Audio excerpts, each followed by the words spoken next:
There is a call to the leadership of major political parties in Nigeria to reduce the fees for their nomination forms ahead of the 2023 elections to strengthen democracy and foster inclusion.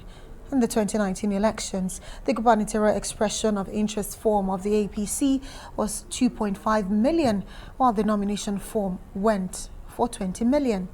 Both categories attracted 1 million and 20 million respectively in the PDP. Report also shows that the PDP charged 2 million for expression of interest and 10 million naira for nomination form for the office of the president, 3.5 million for Senate, 2.5 million for the House of Representatives, and 600,000 naira for the state houses of assembly. The APC charged 5 million for expression of interest and 40 million naira for nomination form for the office of president, 7 million naira for Senate, 3.5 million naira for the House of Representatives, and 850,000 naira for the State House of Assembly. While these political parties retained the fees in the recently held Anambra elections and have adopted the same for the elections coming up in 2022. Elections coming up in 2022, most of them in the southwest. Well, for more, let's bring in Franklin Ebere-Njoku, who is the Deputy National Coordinator of the Initiative for Leadership, Development and Change. Thank you, Franklin, for joining me tonight on the program. And of course, I would like to start this conversation with, the fact that we're seeing more young people push to actually get, the opportunity to rule and lead.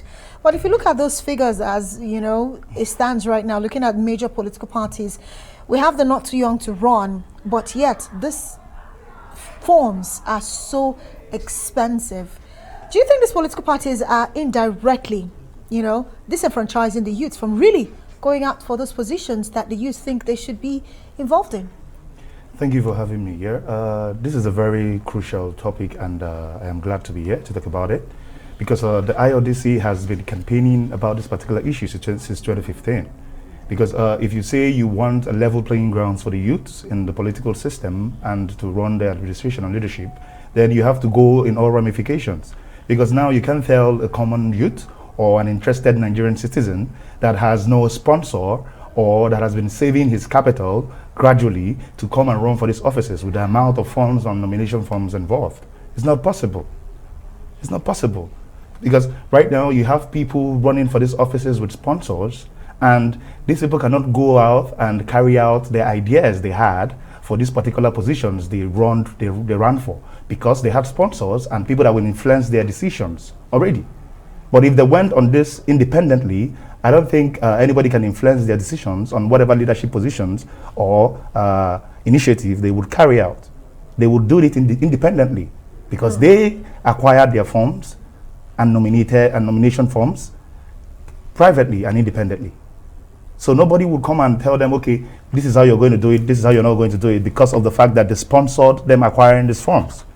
So I think the reduction of the nomination forms is very key to whatever we want to achieve in the political system of Nigeria. Do you think that will happen? Because we've seen the prices of almost everything go up, especially if you compare to what happened in 2015, looking at 2019, and what happened in 2019 is what we're seeing going into the new year. Do you think we'll see a reduction really? And how much push are the Nigerian youths really making to see this reduction that you speak about really happen? Like I said, the IODC has been campaigning on this particular issue, and we have been engaging in several sensitization matters in regards to this particular matter. And I think that the youths are really eager to come about to the leadership position in the administration of the day and tomorrow. 2023 is very important. It's a very important year, and I think cases like this should be looked into drastically, and amendments should be made.